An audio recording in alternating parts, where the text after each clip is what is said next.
दर्शक महानुभावहरू नमस्कार। कार्यक्रम क्रस चेकको यो एउटा नयाँ अङ्कमा यहाँहरूलाई स्वागत छ, अभिवादन छ। कार्यक्रम क्रस चेकमा हामी समसामयिक घटनाक्रमहरूमाथि विचार विमर्श विश्लेषण र छलफल गर्ने गर्दछौँ। कहिलेकाहीँ हामी यस कार्यक्रममा विशेष परिस्थिति र सन्दर्भलाई लिएर छलफल गर्ने गर्दछौँ। आजको कार्यक्रम क्रस चेक अलिकति भिन्न, अलिकति फरक र अलिकति नौलो हुनेछ। आजको कार्यक्रममा हामीसँग विदेशमा रहेर पत्रकारिता गर्दै आउनुभएका एकजना पत्रकार हुनुहुन्छ। अमेरिका जो स्वतन्त्रता मानवाधिकारको लागि विश्वकै प्रेरणा वा विश्वलाई नै पाठ सिकाउने हैसियत राख्ने मुलुक हो। त्यहाँ रहेर पत्रकारिता गर्दै आउनुभएका एकजना पत्रकारसँग आजको कार्यक्रममा हामी छलफल गर्नेछौँ। विशेष गरी नेपालको सन्दर्भमा पत्रकारिताले भोगिरहेको चुनौतीहरू र अमेरिकामा रहेर पत्रकारिता गर्दाको अनुभव का बीचमा के तादम्यता रहन्छ अनि अमेरिकामा वर्तमान राष्ट्रपति बाराक ओबामाको चुनाव सम्पन्न गर्ने क्रममा, चुनाव अभियानको क्रममा बाराक ओबामाको पक्षमा क्याम्पेनिङको नेतृत्व पनि गर्नुभएका उहाँ आज हामीसँग हुनुहुन्छ। दि वाशिङटन पोस्टका पत्रकार कृष्ण शर्मा। शर्माजी, यहाँलाई हार्दिक स्वागत छ एबिसी टिभीमा। धन्यवाद। कस्तो रह्यो अमेरिकामा रहेर पत्रकारिता गर्दाको तपाईँको अनुभव? 2006 देखि तपाईँ वाशिङटन पोस्टमा हुनुहुन्छ। 9 सम्म आउँदाको करिब 3 वर्षको अनुभवलाई एक लाइनमा सुनाउनुहोस् न तपाईँ। एक लाइनमा भन्नुपर्दाखेरि इट्स इन्ट्रेस्टिङ, एउटा च्यालेन्ज पनि हो। तपाईँको 3वटा मिस्टेक भयो भनेदेखि विल बी फायर्ड। तपाईँ त्यहाँ रहनुहुन्न? यहाँ रहँदा मिस्टेक भयो, पहिलो मिस्टेक मेरो भइसकेको छ। वार्निङ पाएँ, 2वटा बाँकी छ। 2वटा बाँकी। अब त्यो 2टा मिस्टेक भयो भनेदेखि त्यहाँ गल्तीको मापन वा गल्तीको अर्थ कसरी लगाइन्छ? गल्ती गर्नु भनेको तपाईँले जनताहरूलाई भ्रममा पार्नु हो भन्ने रूपमा लिन्छ। It's very seriously taken as a journalist. हजुर, एक्युरेसीलाई तपाईँको सबभन्दा पहिलो तपाईँको एबिसीमा पनि त्यही रहेछ, accuracy, balance and credibility. Accuracy त्यहाँ पनि इट कम्स फर्स्ट, सबभन्दा पहिला त्यही आउँछ। त्यो गल्तीको मात्रा वा त्यसको चाहिँ खुम्चाइ वा विस्तारको औसत चाहिँ के हुन्छ? कहिलेकाहीँ टेक्निकल मिस्टेक्सहरू पनि भनेर लिइन्छ कतिपय गल्तीहरूलाई। तपाईँ राम्रो काम गरिराख्नु भएको छ and your seriously committed to what your doing, त्यस्तो छ भनेदेखि कतिपय सानोतिनो अभोइडेबल मिस्टेक्सहरूलाई चाहिँ कन्सिडर गर्छ उनीहरूले। तर कतिपय अवस्थामा तपाईँको तात्विक र भर्बल मिस्टेक्स अलिकति इन्टेन्सनल जस्तो देखिन्छ। तपाईँको आफ्नो भ्युजहरू राख्न खोजेको जस्तो देखिन्छ, अथवा तपाईँले कसैलाई मिसकोट गर्नुभएको छ र त्यो इन्फर्मेसन भेरिफाई गर्दाखेरि देखिएन, तपाईँले गरेको रिपोर्टिङ ट्रस्टवर्दी देखिएन भनेदेखि धेरै सिरियसली लिन्छ त्यसलाई। कम्प्रोमाइज भन्ने शब्दको के महत्त्व हुन्छ त्यहाँ? कम्प्रोमाइज हुँदैन। न सुन्न हो त्यसको अलमोस्ट। विश्वको एउटा ठुलो प्रकाशन गृहमा तपाईँले काम गर्दा त्यो एक्साइटमेन्ट वा त्यो डिप्रेसन वा प्रेसर के चाहिँ बढी हुन्छ त्यहाँ? के को मात्रा बढी हावी हुन्छ? एक्साइटमेन्ट राम्रो हुन्छ, युआर एक्साइटेड। अनि तपाईँलाई कुरा गर्न उनीहरूले जसलाई गएर रिपोर्टिङ गर्नुपर्ने हो, you're given a lot of feedbacks, inspiration पछाडिबाट पुस गरेर आउँछ तपाईँको रिपोर्टर्सहरूले अथवा सिनियर रिपोर्टरहरूले, कपी एडिटरहरूले यहाँ गएर गर भने उनीहरूले पहिले सम्पर्क स्थापित गरिदिइसकेको हुन्छ। त्यहाँसम्म गर्छ उनीहरूले इन्सपिरेसनको लेभलमा। अनि आफूले गएर गर्ने काम चाहिँ आफूले गर्नुपर्छ। त्यति गरेर उनीहरूले त्यस्तो पुस गर्दाखेरि पनि तपाईँको रिजल्ट आएन भनेदेखि दे गेट फ्रस्ट्रेटेड। त्यो फ्रस्ट्रेसनको लेभल उनीहरूलाई बढ्न दिनु भएन आफूले। अब जस्तो तपाईँ नेपालमै रहँदा पनि द राइजिङ नेपालमा हुनुहुन्थ्यो। हजुर, एउटा उच्च पदस्थ नै हुनुहुन्थ्यो त्यहाँ पनि। उच्च पदस्थ थिएन, I was a reporter. Anyway, तपाईँ अमेरिका पुग्नु भएपछि मेरो आशा चाहिँ त्यो एउटा ठुलो प्रकाशन गृहमा विश्वलाई नै एउटा चाहिँ लिड गर्ने हैसियत राख्ने एउटा समाचार पत्रमा तपाईँ पुग्नु हुँदा त्यो प्रेसर चाहिँ कतिको भयो तपाईँलाई? साइकोलोजिकल प्रेसर हुन्छ नि, एउटा मनोवैज्ञानिक दबाव यस्तो हुन्छ। मेरो त्यहाँ भित्र कसरी छिरे भन्ने कुरा इम्पोर्टेन्ट भएर आउँछ यहाँनिर। इट्स भेरी डिफिकल्ट भित्र छिर्नको लागि। डाइरेक्ट एडिटोरियल डिपार्टमेन्टभित्रै यु क्यानट स्ल्याम इन, किनभने there are already people who are graduates in American university and then they have applied, होइन? उनीहरू पनि they are in the pipeline, they are waiting, होइन? We are there for a long time. Yeah of course. अनि मेरो चाहिँ मलाई एकजना साथीले एकदम धेरै हेल्प गर्नुभयो। मैले पहिला एउटा ग्रोसरी स्टोरमा काम गर्थेँ, औषधिहरू बेच्ने काम गर्थेँ। I use to be a pharmacy kind of CBS pharmacy भन्छ, त्यहाँ मैले औषधि बेच्ने काम गर्थेँ। Then I happen to meet a person who use to work with the Washington post.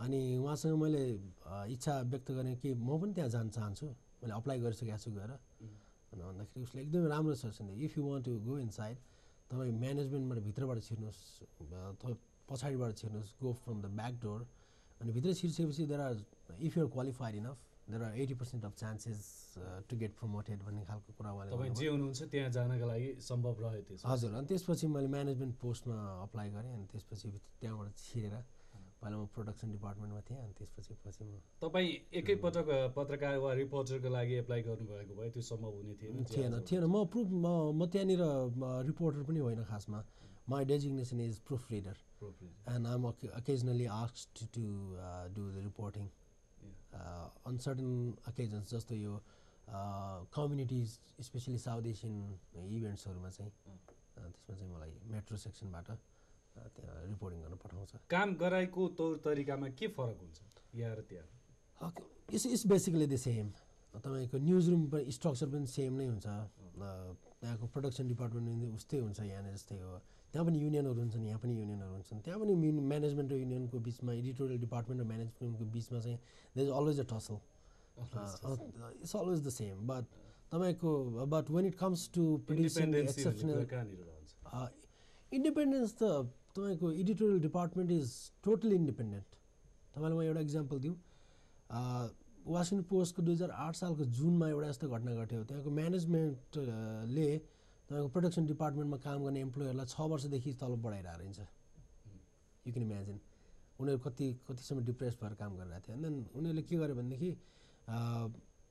तलब बढाइनु पर्ने भने त्यस्तो केही नीति ऐन हुँदैन त्यहाँ चाहिँ तलब त उनीहरूको अलरेडी हाई छ जस्तो वार्षिक रूपमा यसरी वृद्धि गर्दै जानुपर्ने भन्ने केही हुँदैन फेडरल गभर्मेन्टले तपाईँको तोक्छ सिस्टमहरू केही छैन त्यो यस्तो हुन्छ हजुरको फेडरल गभर्मेन्टले तोक्छ कि मिनिमम स्यालेरी यति हुनुपर्छ भनेर हजुर 5.586 भनेर तोकेको छ त्योभन्दा धेरै माथि छ उनीहरूको तलब तर पनि उनीहरूले महँगीको कारणले गर्दाखेरि हामीले खाइ पाएकोमा अलिकति बढी होस् भन्ने उनीहरूको चाहना हो र तलब बढ्नुपर्छ भन्ने उनीहरूको मागलाई तपाईँको कसरी प्रस्तुत गर्यो भनेदेखि वासिङटन पोस्टकै ब्रड सिटमै तपाईँको फुल पेज विज्ञापन उनीहरूले छाप्यो र त्यसको हेडलाइन नै थियो कि style is in grade in the Washington Post भनेर sorry grade is in style in Washington Post भनेर र त्यहाँ चाहिँ अब यसो गरेको छ 6 वर्षदेखि तलब बढाएको छैन यसले जनमानसलाई कस्तो प्रकारको इन्फर्मेसन दिने जबकि यही नै इन्जस्टिस छ भन्ने खालको वासिङटन पोस्टमै त्यो पोस्टमै त्यहाँको भित्रको एउटा युनियनले विज्ञापन छाप्यो मलाई लाग्छ नेपालमा त्यो सम्भव छैन स्वतन्त्रताको एउटा इक्जाम्पल हजुर अर्को इक्जाम्पल दिउँ हजुरको जायन्ट कम्पनी एउटा जायन्ट फुड कम्पनी छ त्यहाँनिर एउटा रिपोर्टरले वासिङटन पोस्टको रिपोर्टरले चाहिँ जायन्ट कम्पनीले चाहिँ अलिकति डिस्क्रिमिनेट गर्छ आफ्नो इम्प्लोइजहरूलाई पैसा दिने क्रममा जस्तो इफ दे आर वाइट्स अलिकति बढी इफ दे आर ब्ल्याक्स अलिकति कम अथवा अरू कम्युनिटिजहरूबाट आएको एसियन अथवा अफ्रिकन अथवा अरू विभिन्न कम्युनिटिजबाट आएको छ भनेदेखि उनीहरूलाई त्योभन्दा पनि कम गरेको छ अलिकति डिस्क्रिमिनेटरी प्र्याक्टिसेसहरू भइरहेछ भनेर न्युज छाप्यो त्यसले गर्दाखेरि कम्पनीलाई तपाईँको मिलियन्समा तपाईँको घाटा सहनु पऱ्यो किनभनेदेखि जायन्ट फुड कम्पनीले एभ्री डे दिने विज्ञापन रोक्यो तर त्यहाँनिर तपाईँको एडिटोरियल तपाईँको डिपार्टमेन्टलाई म्यानेजमेन्टले इन्टरफेयर गर्ने भए त्यो न्युज सायद जाँदैन थियो होला शर्माजी जस्तो पत्रकारिताको सवालमा हामी कहाँ र त्यहाँको सिमिल्यारिटिज र डिफ्रेन्सेसहरू के हुन् सिमिल्यारिटिज त अब बेसिकली पत्रकारिता उही तरिकाले नै सैद्धान्तिक हिसाबले उही नै भइहाल्यो सैद्धान्तिक हिसाबले उही भइहाल्यो द वर्किङ प्याटर्न पनि उही नै हो ओन्ली थिङ इज अलिकति डिफ्रेन्स भनेको के हो भनेदेखि त्यहाँनिर एक्युरेसीलाई एकदमै एक्युरेसी एन्ड क्रेडिबिलिटीलाई एकदमै बढी प्राथमिकता दिएर न्युजहरू बाहिर आउँछ त्यहाँ पनि मिस्टेक नहुने होइन त्यहाँ पनि मिस जर्नलिजमहरू नभएको होइन त्यहाँ पनि तपाईँको येलो जर्नलिजमहरू नभएको होइन सर्टन इन्ट्रेस्टबाट जर्नलिस्टहरू अथवा जर्नलिजम गर्ने इन्डस्ट्रिजहरू चाहिँ प्रभावित नभएको होइन तर पनि अलिकति बढी क्रेडिबल छ समग्रमा चाहिँ इभन तपाईँको नामलाई नै तपाईँको क्रस चेक गरेर गरिन्छ अगाडि त्यो मिस्टेक भयो भनेदेखि because it can be recorded as a history त्यसले history cannot be written okay अब अलिकति यो अर्को प्रसङ्गमा पनि जाउँ कि तपाईँले मलाई भर्खरै प्रदान गर्नुभएको एउटा जानकारी अनुसार तपाईँ नेपाल मोनिटरको एउटा पनि संलग्न पनि हुनुहुन्छ यसमा हजुर, हैन त्यसै गरी तपाईँ चाहिँ एसियन कम्युनिटिजको विषयमा पनि त्यहाँ गइरहनु एउटा एसियन फर्च्युन भन्ने एउटा न्युज पेपर निस्किन्छ कम्युनिटी न्युज पेपर निस्किन्छ which is published by Chinese national Chinese American अनि त्यसमा पनि मैले ल्याङ्ग्वेज चाहिँ के अमेरिकन इङ्ग्लिस नै हो तपाईँले आफूले लेख्ने वा रिपोर्टिङ गर्ने काम चाहिँ गर्नुहुन्न गर्छु नेपाल मोनिटर र एसियन फर्च्युनमा र त्यहाँको एउटा कम्युनिटी न्युज पेपर थियो जहाँ मैले 1 वर्षसम्म काम गरेँ स्प्रिङफिल्ड कनेक्सन भन्ने जहाँ म बस्छु फिल्डमा गएर त्यो चाहिँ रिपोर्ट तपाईँले तयार गर्नुभएको त्यस्तो एक्सपिरियन्सेसहरू एकदमै छ which I do which I am still doing अब अलिकति अर्को प्रसङ्गमा जाउँ अब तपाईँ बाराक ओबामाको चुनावी अभियानमा सहभागी हुनुहुन्थ्यो एउटा नेतृत्व पनि गर्नुभएको थियो हजुर किन तपाईँले त्यो गर्नुभयो in way it was a kind of peer pressure हुन्छ नि तपाईँको आफू सँगै काम गर्ने साथीहरूले अब त्यो गरिरहेछ एन्ड देन उनीहरूले डिन्ट यु डोनेट भन्ने खालको प्रश्नहरू गर्न थाल्यो अनि त्यसपछि डोनेट गरिदिउँ नि त भनेर but I like Barack Obama from the very beginning मलाई त्यो रिपब्लिकन अथवा डेमोक्रेट्सहरू मध्ये उ थिएन I was from the very beginning personally तपाईँ उहाँलाई मन पराउनु या and then party wise also politically also I like the Democrats donated भने चाहिँ के डोनेसन तपाईँको खालि इन्भल्भमेन्ट त्यो मार्चहरूमा इन्भल्भमेन्ट पैसै दिएँ मैले $125 दिएँ उसलाई I donated twice and then the total of which was 125 अनि डोनेट गरिसकेपछि तलपट्टि एउटा इन्टरनेट मार्फत डोनेट गर्दा तल बक्समा एउटा कमेन्ट लेख्न लगाउँछ मानिसहरू I like Obama's T shirt ओबामाको फोटो भएको अथवा चेन्ज म्यासेज भएको टी सर्टहरू भन्नुहुन्थ्यो तर मैले म्यासेज लेख्दाखेरि म एथनिक नेपाली कम्युनिटीको एउटा मेम्बर हो र मैले चाहिँ जर्नलिजम गर्छु कम्युनिटीमा र म चाहिँ चाहन्छु तपाईँलाई अर्कै तरिकाले कन्ट्रिब्युट गरौँ मोनिटरी भन्दा पनि र म यसमा चाहिँ हामी 40-50 हजारको रेसियोमा छौँ नेपालीहरू अमेरिकाभित्र छरिरहेका र हामीहरू इन्टरनेटको कनेक्सनमा छौँ अनि हामी इन्टरनेट मार्फत अथवा प्रिन्टेड मटेरियल मार्फत हामी नेपाली भाषामा we can contribute I mean मैले ओबामाको म्यासेजलाई चाहिँ नेपालीहरूमाझ नेपाली भाषामै म पुर्याउन सक्छु इफ यु गिभन अपर्च्युनिटी भनेर मैले लेखाएको थिएँ त्यसको एक दिन पनि नबित्दै मलाई फोन आयो अनि त्यसपछि उहाँहरूले बोलाउनु भयो तपाईँको उहाँ गइसकेपछि कन्ट्रिब्युट गर्नु पऱ्यो भनेर उनीहरूको एउटा कम्युनिटी आउटरिच एक्सेस प्रोग्राम थियो ग्रासरुट क्याम्पेन्स फर डेमोक्रेटिक क्यान्डिडेट्सको एउटा उभित्र अनि त्यहाँभित्र बसेर मैले काम गर्न थालेँ तपाईँले बाराक ओबामालाई नै भेट्नुभयो नो आई हेभ नेभर मेट हिम तपाईँलाई भेट्नु मन लागेन भेट्नु मन त लाग्छ के भयो होइन मैले कोसिस पनि गरेन because it was not possible I know my limitations सम्भव थिएन तपाईँको त्यो क्याम्पेनिङले सम्भव त नहुने भन्ने कुरा हुँदैन बट आई डिन्ट ट्राई पनि र पर्सनली भेट्दैमा ठुलो भइन्छ भन्ने पनि मलाई लाग्दैन मैले आफ्नो तर्फबाट मैले मन परेको क्यान्डिडेटलाई सपोर्ट गर्न सक्छु भनेदेखि तपाईँलाई के लाग्छ कि तपाईँ सम्मिलित क्याम्पेनिङले बाराक ओबामाको निर्वाचनलाई के कन्ट्रिब्युट गर्यो होला आई डोन्ट नो अलिकति गरेकै जस्तो लाग्छ किनभनेदेखि नेपाली साथीहरू who were eligible to vote I was not eligible to vote म थिएन एलिजिबल थिएन कतिजना हुनुहुन्थ्यो eligible I can give you the right figure but it might be between 5,000 to 7,000 हजुर त्यहाँनिर यो म्यासेज चाहिँ पुगेको चाहिँ मलाई लाग्छ पुग्यो म्यासेज पुग्यो अवश्य म यो प्रसङ्गमा फेरि पनि आउनेछु तपाईँसँग कुराकानी जारी रहन्छ अहिले हाम्रो प्रचार सामग्रीको पालो भएको छ दर्शक महानुभावहरू कार्यक्रम क्रस चेकमा आज हामीसँग हुनुहुन्छ दि वासिङटन पोस्टमा कार्यरत पत्रकार कृष्ण शर्मा र जो बाराक ओबामाको चुनावी क्याम्पेनिङमा चुनावी अभियानमा पनि प्रत्यक्षतः सहभागी हुनुहुन्थ्यो उहाँसँगको कुराकानी जारी रहन्छ अहिलेको लागि भने छोटो प्रचार सामग्री त्यसपछि संक्षिप्त समाचार हेर्न सक्नुहुन्छ अनि हाम्रो कुराकानी जारी रहन्छ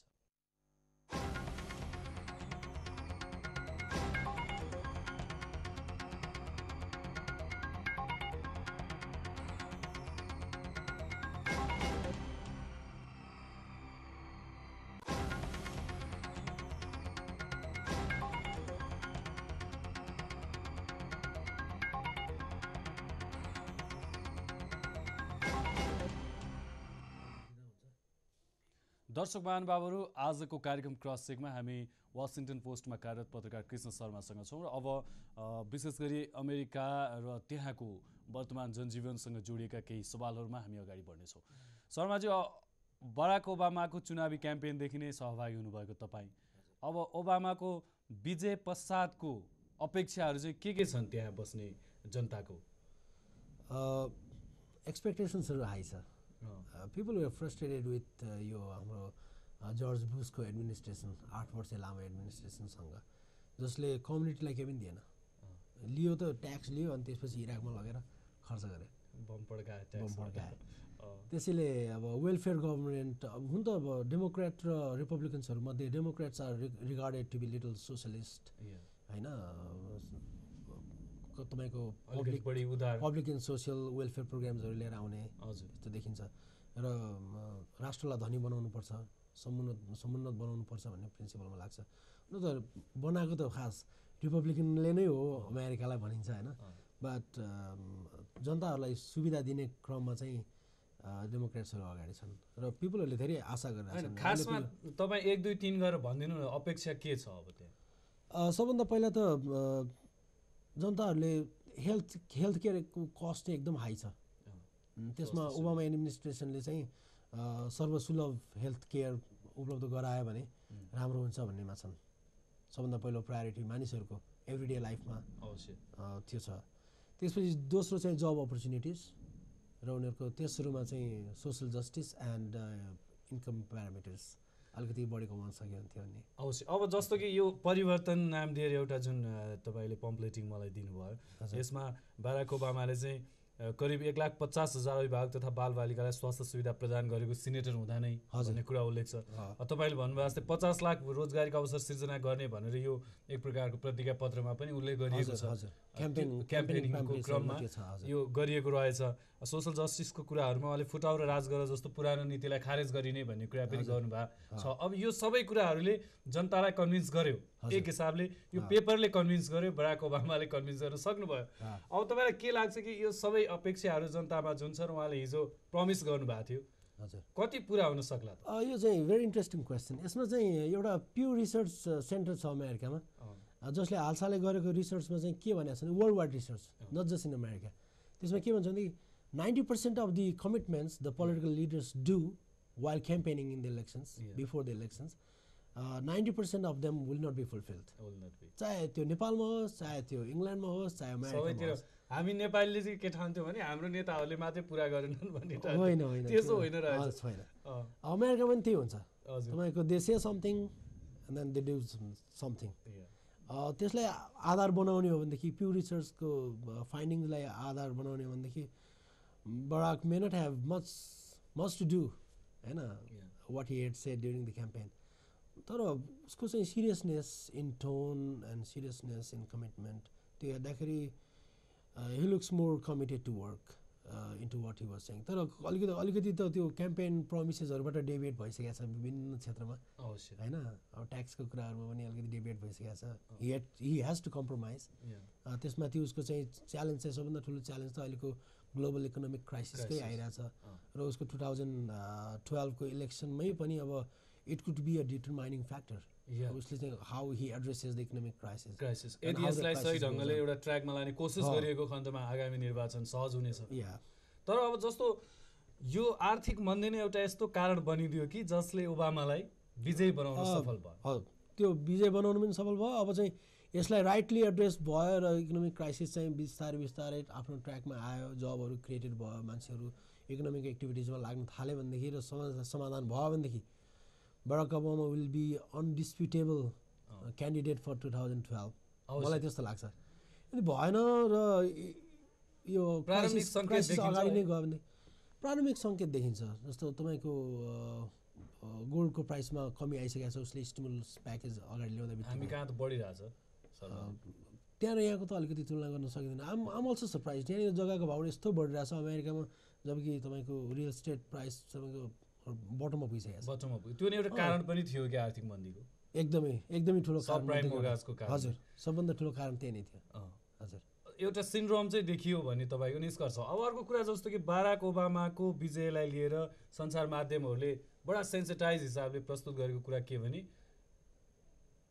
फरक वर्णको व्यक्ति, हजुर, कालो वर्णको एउटा व्यक्ति गोराहरूको राज्यमा चाहिँ हजुर उच्च पदमा रहेको कार्यकारी हुन सफल भयो. त्यसले के प्रभाव पार्ला, के असर पार्ला? एकदमै त्यो साइकोलोजिकल बुस्ट अप भइरहेछ नि त्यहाँ अमेरिकी कम्युनिटिजहरूमा जस्तो एथनिक कम्युनिटिज जुन चाहिँ अरू विभिन्न देशहरूबाट पछि माइग्रेट भयो जस्तो even myself what I saw in Barack Obama is I saw myself in him एक प्रकारले ए म जस्तै त हो नि ऊ पनि आएर एक्ज्याक्टली म जस्तै त होइन because I migrated after I was born in Nepal होइन उहाँ चाहिँ त्यहीँ जन्मिनु भयो तर एक प्रकारको अमेरिकन ड्रिम चाहिँ अचिभ गर्न सकिँदो रहेछ भन्ने त्यो म्यासेज चाहिँ एकदम स्ट्रङली गयो सबै मानिसहरूमा स्पेसली स्टुडेन्ट ग्रुपमा स्टुडेन्ट्सहरू त they are so enthusiastic they are so inspired कि उनीहरू एकदमै खटेर लागे इभन क्याम्पेनमा आप्रवासी इथेनिक ग्रुपका व्यक्तिहरूका लागि चाहिँ यो एउटा प्रेरणा एकदमै वा कन्फिडेन्स बढाउने एउटा कुरा रह्यो र अर्को चाहिँ if you are full of character if you are capable if you are educated तपाईँलाई बढ्ने there are chances of growth कतै यस्तो हुन सक्दैन शर्माजी कि जस्तो त्यहाँको ब्युरोक्रेसी वा अन्यत्र जुन प्रकारको गोराहरूको एउटा सञ्जाल छ नि त्यसले बाराक ओबामालाई असहयोग गरिदिने स्थिति त सिर्जना हुँदैन असहयोग हुने स्थिति सिर्जना भएको भएदेखि Barack Obama would not have become the president तपाईँलाई लाग्छ कि एथनिक ग्रुपको र कालाहरूको मात्रै भोटले जित्या होला होइन त्यो गोराहरूको सपोर्ट नभए भएदेखि त हुँदैन there are so many whites millions हाम्रो त कति छ वी कम इन्टु 0.0% हाम्रो एथनिक कम्युनिटिजहरू त America is still dominated by the whites पार्टीको बढी भूमिका छ कि उहाँको व्यक्तित्वको बढी भूमिका छ पार्टीको भन्दा नि उहाँको पार्टीको भूमिका हुने भए सायद हिलरी क्लिन्टन अगाडि आउँथ्यो होला व्यक्तित्वको बढी भूमिका रह्यो व्यक्तित्व and then he is clear into what he was saying उहाँको मेसेज क्लियर छ सबैभन्दा ठुलो चुनौती आर्थिक मन्दी हो अब यसलाई कसरी एड्रेस गर्नु होला त Barack Obama he is doing उहाँले सबभन्दा ठुलो चुनौती त अब उहाँले आफ्नो पेपरहरूमा क्लियर गरिसक्नु भएको छ एभ्री विक दिने रेडियो एड्रेसहरूमा पनि क्लियर गरिसक्नु भएको छ कि आल क्रिएट जब बाई रिकन्स्ट्रक्टिङ अमेरिका रिकन्स्ट्रक्टिङ भनेको चाहिँ अमेरिकालाई पुनर्निर्माण गर्छ जस्तो त्यहाँको पुलहरूदेखि लिएर बाटोहरूदेखि लिएर अब विभिन्न साइन्टिफिक कुराहरूदेखि लिएर तपाईँको जबलाई आउटसोर्सिङ कुरा गर्ने अनौपचारिक क्षेत्रहरूमा प्रयोग गर्ने हजुर अनि त्यसपछि जुन जबहरू आउटसोर्स भएको थियो इन्डस्ट्रीहरूलाई बन्द गरेर अनि त्यसपछि चाइना अथवा इन्डियामा लिएर आएर इन्डस्ट्रीहरू खोलिएका थिए बिकज अफ मनी होइन त्यसलाई चाहिँ म फेरि भित्रै आउँछु भन्ने खालको कुराहरू आइरहेछ त्यो गर्दाखेरि कस्ट अफ प्रोडक्सन त हाई हुन्छ नै अमेरिकन्स विल नट वर्क त्यति पैसामा कि जति पैसामा चाइना र इन्डियामा काम भइरहेछ त्यो कामको प्रोडक्सनको लागि तर त्यो च्यालेन्जिङ चाहिँ च्यालेन्जिङ छ कसरी आउटसोर्स जबहरूलाई इनसोर्सभित्र लिएर आउने भन्ने कुरा चाहिँ एकदम च्यालेन्जिङ हो त्यो त्यही त स्वदेशमा नै उद्योगहरू स्थापनाका लागि वातावरण सहज गर्ने र निम्न आय भएका र मध्यम वर्गका लागि कर सहुलियत भनेर उहाँले एउटा सदनमा पेश पनि गरिसक्नु भएको छ विधेयक हजुर अब यो तपाईँले भन्नुभयो जस्तो अमेरिकामा सस्तो श्रम त छैन जस्तो चाइनामा हामी पाउन सक्छौँ होइन यसले त असर पार्ला एकदमै त्यो कसरी एड्रेस गर्नुहुन्छ त्यहाँ इट्स अ च्यालेन्ज हो अमेरिकामा के देखिन्छ भने जति बेला वाल स्ट्रिट क्र्यास भएको थियो त्यति बेला पनि डेमोक्र्याट रुजवेल्टले एउटा चाहिँ न्यू इकोनोमिक पोलिसी ल्याएर त्यसलाई चाहिँ न्यू डिल बिग डिल भन्ने नाम दिएर एउटा सल्युसनमा लगेका थिए फेरि एउटा अर्को डेमोक्र्याटले अब त्यो स्थितिमा सल्युसनको त्यो पोइन्टमा पुर्याउला भनेर कन्फिडेन्टली भन्न सक्ने आधार छ त तपाईँ एउटा क्याम्पेनिङमै सहभागी मान्छेहरू दे आर इन्करेज्ड एक प्रकारले हामी अब अमेरिकालाई रिकन्स्ट्रक्सन गर्नुपर्ने अवस्था आइरहेछ भन्ने किनभने तपाईँको चाइना र रसिया अगाडि आइरहेछन् यो अवस्थामा Americans need to do something to remain in the super power त्यो जनताहरूमा त्यो एकदमै गहकिलो प्रस्तावको रूपमा जनताहरूले स्वीकार गरिसकेका छन् जुन बराक ओबामाको प्रस्ताव हो र यो प्रस्तावलाई स्वीकार गरेको अवस्थामा he can get support and when he gets support morally from the people and when he gets support from the financial sector he will go ahead त्यहाँ पैसा नभएर सङ्कट भयो कि धेरै पैसा भयो जुन सही उपयोग भएन पैसा छ पैसा अमेरिकन भनिन्छ हिजो पनि मैले एउटा न्युज पेपरमा पढाएको थिएँ राइजिङ नेपालमा एउटा एपीको एउटा रिपोर्ट थियो जहाँ चाहिँ America will collapse and China and Russia will come to the power within a decade भन्ने खालको म्यासेज भएको एउटा न्युज पढाएको थिएँ जसमा चाहिँ एउटा प्रोफेसरले त्यो कुराहरू गर्नुभएको थियो मलाई लाग्दैन अमेरिका त्यति छिटो जान्छ भनेर किनभने इन्फ्रास्ट्रक्चर यति स्ट्रङ छ कि तपाईँ र उनीहरूले अमेरिकन्स फार साइटेड पनि छन् उनीहरूले 50 वर्ष पछिको सोसाइटीको परिकल्पना अहिले गरेर अगाडि बढिरहेछन् त्यति छिटो ढल्दैन एउटा विश्लेषण गरिदिनु शर्मा, जस्तो कि त्यहाँको आर्थिक मन्दीले र त्यहाँको एउटा मल्टिकल्चर सोसाइटीमा यो डिप्रेसन, त्यसै गरी मानिसहरूमा चाहिँ विग्रह, सोसल डिस्टर्बेन्स, हजुर त्यो कतिको ल्याएको छ? त्यो इट्स हाई। हामी आफै नेपालीहरूमा पनि त्यो हाई छ। It's American culture is work and relax भन्ने खालको छ। काम गर अनि त्यसपछि फुर्सदमा चाहिँ रिल्याक्स गर। र काम गर्ने कम्युनिटिजहरूमा चाहिँ काम एकदम धेरै गर्नुपर्छ थोरै पैसाको लागि। And then you have so many places to spend the money. थोरै पैसा कमाउनुहुन्छ अनि खर्च गर्ने ठाउँहरू धेरै छ। त्यसले गर्दा you always on stress, economic स्ट्रेसदेखि लिएर परिवारहरू परिवारहरू विग्रह भइरहेछन्। फ्यामिलिज आर बिङ न्युक्लियराइज्ड, सानो सानो आकारमा हुँदै गइरहेछन्। इभन अब तपाईँको सिङ्गल मेम्बर फ्यामिली भइसकेको छ। मान्छेहरू दुईजना पनि सँगसँगै बस्न नसक्ने स्थिति, जस्तो हस्बेन्ड एन्ड वाइफ पनि डिभोर्सको रेटहरू बढिरहेछ। It's a great challenge for American values.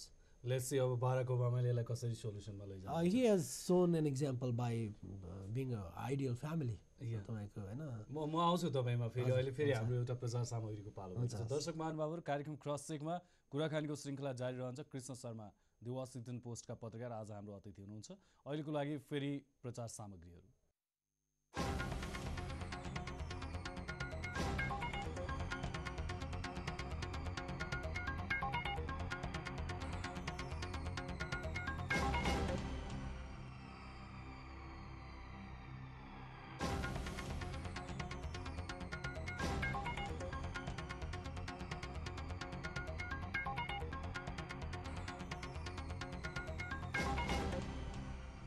दर्शकबिन, कार्यक्रममा फेरि पनि स्वागत छ।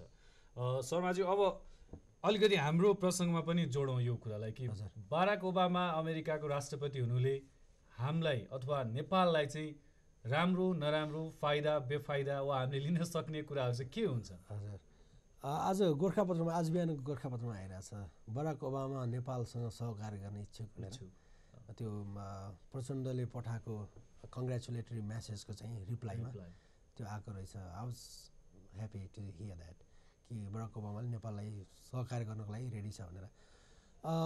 एउटा कुरा के हुन्छ नि, अमेरिकाले के दिन्छ भन्दा नि नेपालले कसरी लिने भन्ने कुरा हुन्छ। America has a lot of resources which Nepal can tap. हाम्रो कूटनीति कुन प्रकारको हुने कि हामीले बढीभन्दा बढी लिन सकौँ? हो, त्यो मात्रै होइन, अहिले प्राइभेट सेक्टरमा तपाईँ अगाडि आउन सक्नुहुन्छ। तपाईँ गभर्मेन्ट टु गभर्मेन्ट लेभलमा चाहिँ एउटा that's one part of the story which can always go ahead. अर्को चाहिँ तपाईँ प्राइभेट सेक्टरमै पनि तपाईँको युनिभर्सिटिजहरूसँग, नेपालको युनिभर्सिटिजले अमेरिकन युनिभर्सिटिजहरूसँग, जसरी इन्डिया र अमेरिका बिचमा धेरै युनिभर्सिटिजहरूसँग एक प्रकारको सहकार्य छ, नेपालमा पनि त्यो सम्भव छ। स्टुडेन्ट एक्सचेन्ज प्रोग्रामहरूदेखि लिएर तपाईँको सर्टेन सेक्टरमा, नेपालको सर्टेन सेक्टर स्ट्रङ छ एडुकेसनको लेभलमा भने it can always advertise with American universities.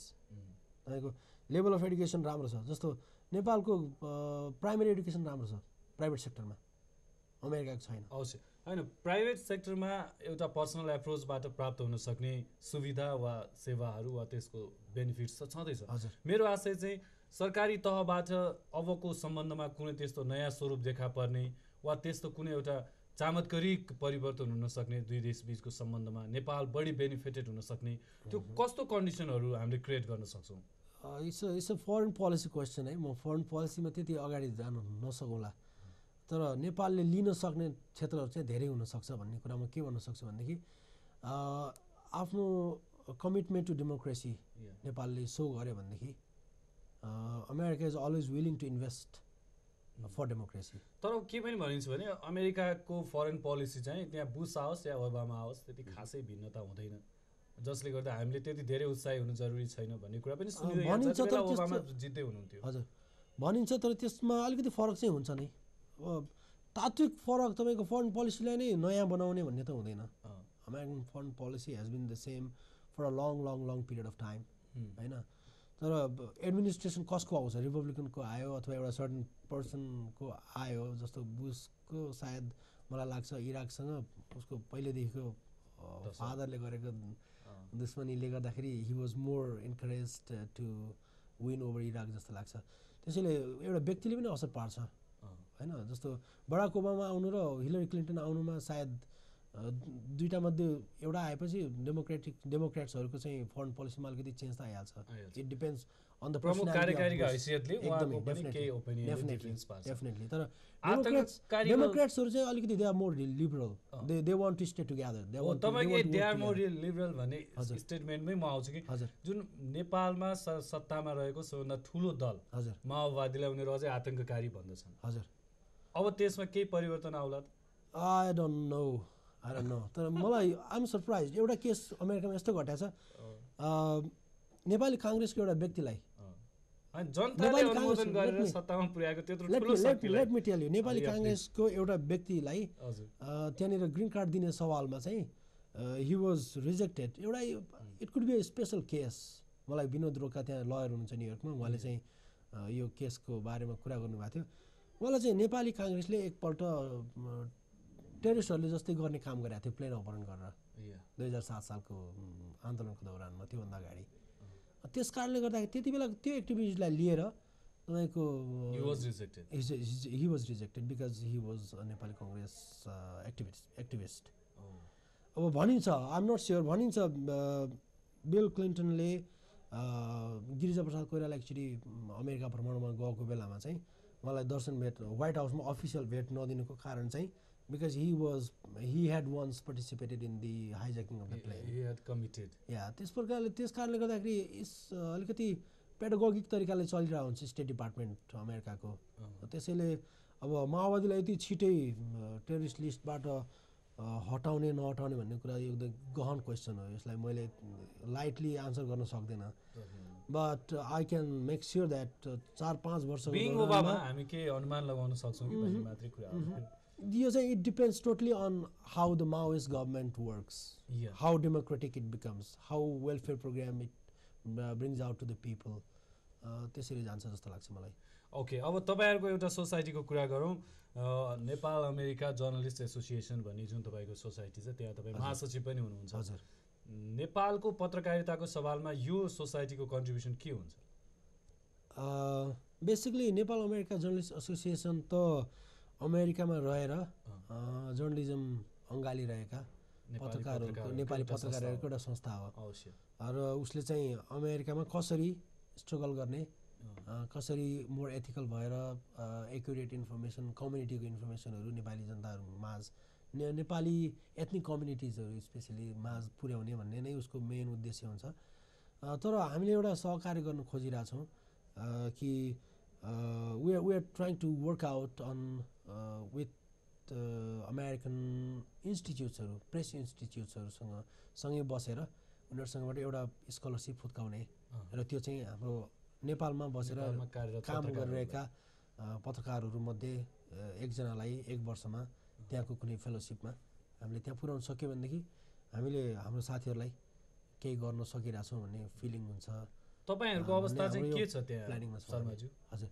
हामी we are already registered with the IRS अमेरिकाको एउटा संस्थासँग इन्टरनल रेभेन्यू सर्भिसेससँग we are already registered with non profit organization like NGO भनौँ हैन या लाइक एन एनजिओ हैन नेपाली पत्रकारहरू जो त्यहाँ कार्यरत हुनुहुन्छ उहाँहरूको आर्थिक सामाजिक हैसियत चाहिँ के छ वी आर भलन्टियरिङ हाम्रो जब छुट्टै छ अनि त्यसपछि पत्रकारिता चाहिँ भलन्टियरिङ हो हामीले एउटा मिटिङ गर्नु पर्यो भनेदेखि पनि हामीले पैसा उठाएर त्यसमा लाग्ने खर्चहरू हामी आफै उठाउनु पर्ने हुन्छ तपाईँ जस्तो त्यहीँको सञ्चार माध्यममा संलग्न हुनुभएको कतिजना हुनुहुन्छ धेरैजना हुनुहुन्छ उहाँहरूको त राम्रो होला नि अवस्था राम्रै छ अब के बुझिन्छ भने नेपालीहरूले टेलिभिजन रेडियो हजुर पत्रिका पत्रपत्रिकाहरू पनि नेपाली भाषामा सञ्चालन गरिरहनु भएको छ हजुर तपाईँले भने जस्तो के त्यो सबै एक प्रकारको भलन्टियर वर्क नै हो त एकदमै पकेटबाटै उहाँहरूले कन्ट्रिब्युट गर्नुभएको हजुर हजुर इभन टेलिभिजन पनि अब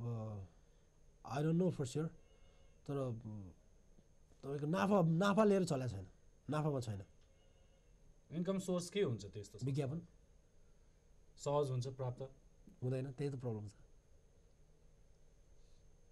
किन यो सबै गरिरहन्छन् त यसका बावजुद अमेरिकामा मैले जर्नलिजम छोड्न सक्दैन यो मलाई लागेको इन्ट्रेस्ट हो मेरो पेसा हो तपाईँ कति कमाउनुहुन्छ महिनाको महिनाको 3200 जति हुन्छ होला डलर हजुर राम्रो आम्दानी नेपालीहरूले कतिदेखि कतिसम्म कमाउन सक्छन् त्यहाँ औसत आई डोन्ट नो त्यहाँ धेरै कमाउनेहरू पनि छन् एकदम कम कमाउनेको पनि कति हुन्छ?